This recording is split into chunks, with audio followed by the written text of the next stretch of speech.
Hey, good morning. Let's get to it. So, early this morning, I was stirred from my slumber and felt like the Lord wanted to have a conversation with me about discouragement. Yes, I am high energy, incredibly optimistic, filled with joy and love for people, but even I get discouraged at times. As a leader, I get discouraged.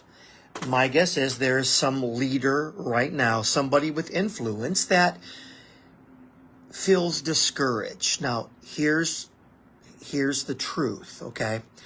It doesn't make you a bad leader because you're going through a season of discouragement. Maybe it's finances, maybe it's family, maybe it's friends, maybe it's the job, maybe it's disappointment, maybe it's whatever, okay? But I know this to be true, that the devil had a garage sale one day. It's a corny joke, but it hits home. The devil had a garage sale one day, and all of his tools were on sale, okay? All of his devices, all of his go-to items that he uses against us were on sale.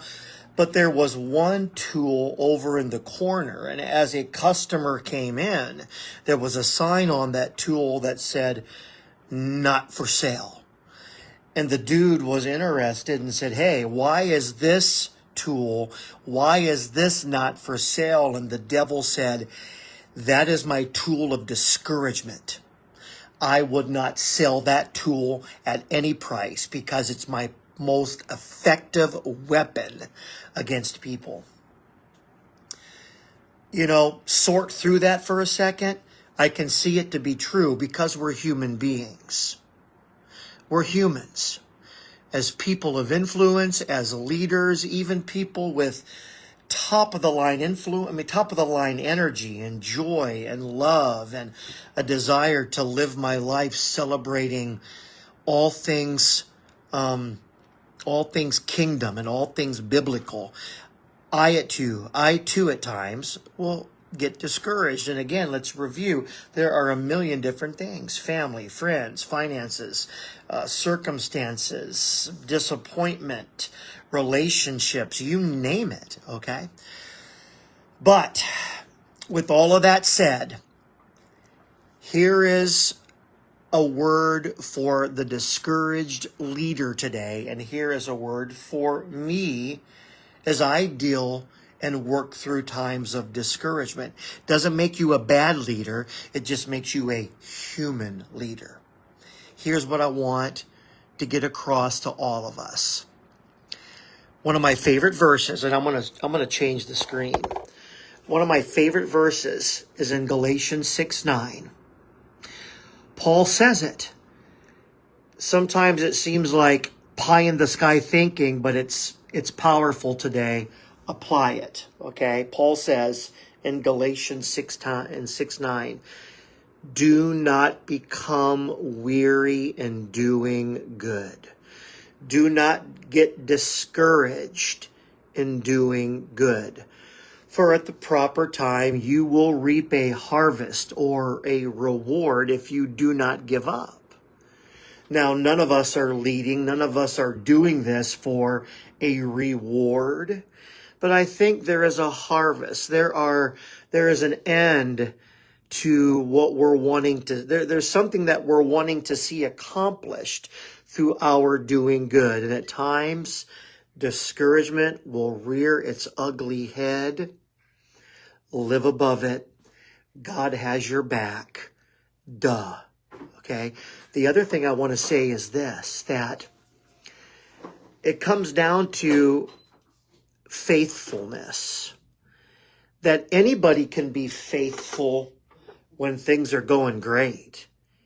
Anybody can be passionate and have zeal when everything is hunky-dory. But when discouragement rears its ugly head, be faithful.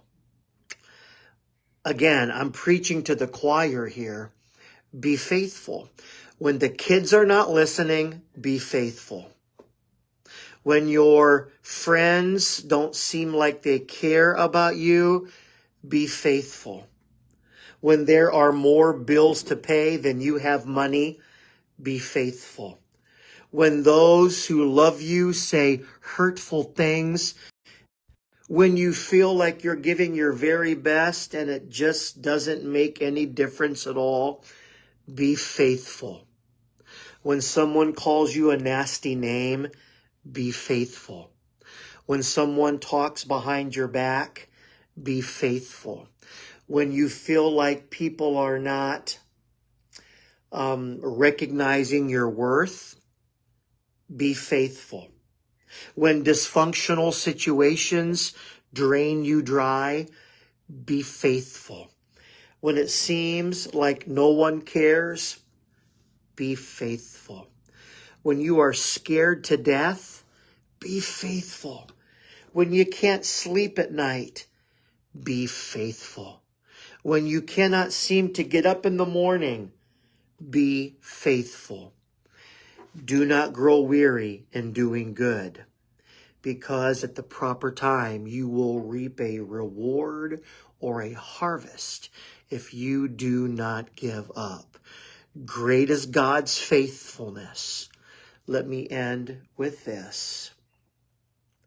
Paul is speaking again in 1 Corinthians 4:2, and he says, it is required that those of us who have been given a trust must prove faithful. In other words, God has trusted us with a lot of blessing. It is our job to be seen and to prove ourselves to be faithful, even in the midst of discouragement. Is it easy? No. Can you pray through it? Yes. Does God have your back? You bet your britches. Is anything that is over your head right now is under God's feet? Keep on leading. Keep on being authentic. Be yourself. God is for you today. Be encouraged.